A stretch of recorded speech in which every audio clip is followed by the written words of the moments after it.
After the shocking events of Battle Lines, the eyes of the entire British wrestling industry are focused in on what could be the start of a civil war. I'm Davd Bradshaw, and for the first time ever, this is FWA Front Line. Wrestling fans around the country are still talking about the shocking events that closed out FWA Battle Lines in Wolverhampton when the FWA World Heavyweight Champion Martin Stone joined forces with Dave Morales, Yestin Reese and Joel Redmond to form a new faction, the Agenda. Let's take you back to the last few moments of Battle Lines to see how this alliance began. Bigger things are afoot. No. You're not telling me Martin Stone is the leader of this faction. Don't tell me it's Stone. The Kartel are out here. There's Retro Pop, there's Ben Rage, there's Sassoon as well. Rain's in there. Here comes Coffee and Sticks, El Ligero, Johnny Storm. It's chaos here. The entire FWA roster is emptying out to take on these. It has unravelled. Just moments after forming this new elite group, Martin Stone and his new allies had something to say to the entire FWA roster from the stage. If you want to see what they had to say, you can catch it on the FWA YouTube channel. In the meantime though, Richard Parker recently caught up with the Agenda and got these exclusive comments for FWA Frontline. I'm here with FWA World Champion Martin Stone and his new group. Martin, the show's just finished, but I've only got one question. Why? Why? Why? Well, my question to you, son, is why not? You see, all of us, the four of us, we're honest in what we are doing here. You see, we've all turned around and said we want to be stars. We want to make a name for ourselves. We want to make the almighty pound. But I know in our cases, the almighty dollar. But, as I said, we're honest. Why don't you go and ask the Kartel what they were doing just over a year ago? They were in the States in Chikara. Why don't you ask Leroy why he's wrestling? To fund that almighty rap career that he so desperately wants to do. Dave went and kicked ass in OVW. These two are going at some point. So, we're honest in what we want to do. We've laid it out on the table. Our hand is there. We're here to make a statement. We're here to make some names for ourselves because we're going away. Simple as. FWA, resistance is futile. Well, chilling words there from the World Heavyweight Champion Martin Stone, but there are those in the FWA who actually believe resistance isn't futile.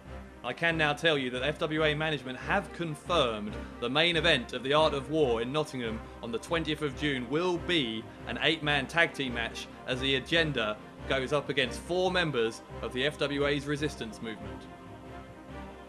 Of course, one immediate question that springs from this is, who are the 4 men who will form that FWA team? Now, 2 men who immediately spring to mind perhaps are Terry Frazier and Shah Samuels, collectively the Kartel. It barely seemed possible that the animosity between the Kartel and Reese, Redmond and Morales could get any more intense than it had already become earlier in the night at Battle Lines when Darren Burridge, the Kartel's mentor, had his knee re-injured at the hands of those 3 men.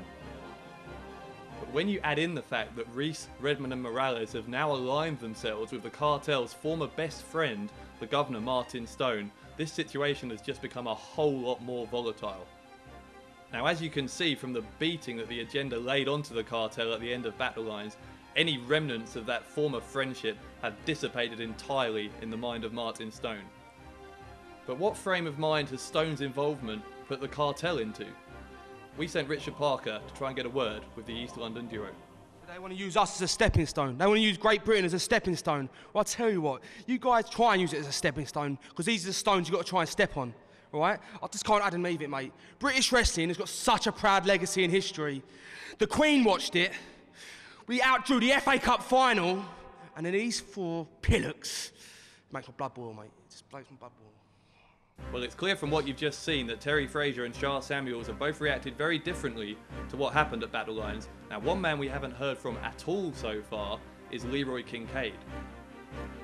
Now, an interesting trivia note here Battle Lines was actually the 7-year anniversary of the first time that then best friends Martin Stone and Leroy Kincaid ever wrestled each other. Now, Leroy has been unavailable for comment since the events of Battle Lines, but he has promised that he will give exclusive comments to this program in the coming weeks.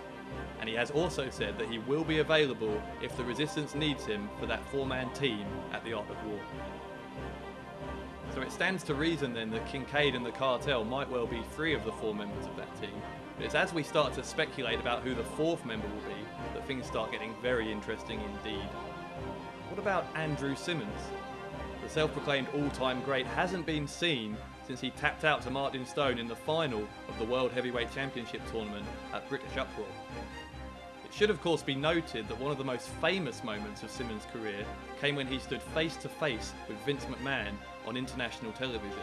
So it's fair to say that Simmons has already been under the very spotlight that the Agenda craves so much.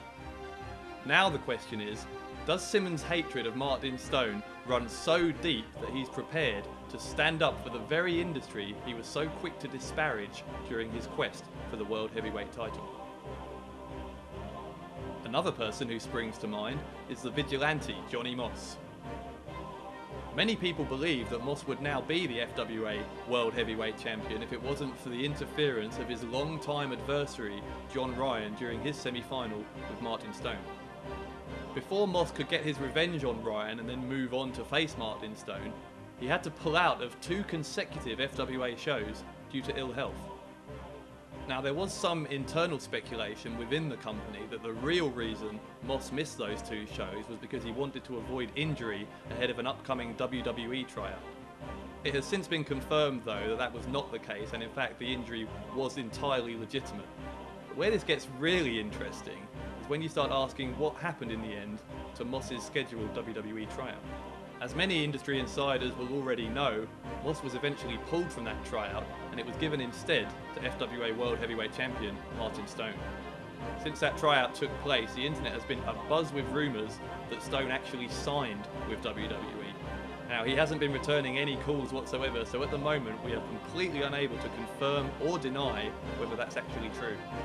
Wrestling fans may recall that fellow Brit Nigel McGuinness signed a lucrative deal with TNA just days after being rumoured to be joining WWE himself. It's not therefore beyond the realms of possibility that Stone and the Agenda have started these rumours themselves to increase their name value and leverage themselves for a better contract. On the flip side, if these rumours are true and Stone has indeed signed for WWE, then what does this mean not only for the FWA World Heavyweight title, but for other titles that Stone holds across the UK, such as in 1PW or in Pro Wrestling 101?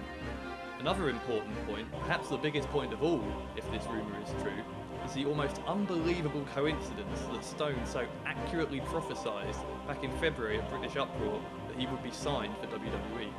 Within weeks of Stone saying in that very speech that he'd be following in the footsteps of former FWA stars Paul Burchill and Katie Lee in going to WWE, those rumours started to appear that Stone had signed for them at the very same time that both Paul and Katie Lee were released from their contracts.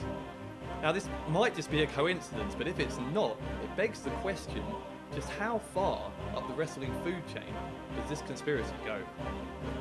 I can confirm, however, that both Paul and Katie Lee have been in touch with FWA representatives since their release, and that their no-compete clause ends right before the Art of War on June 20th.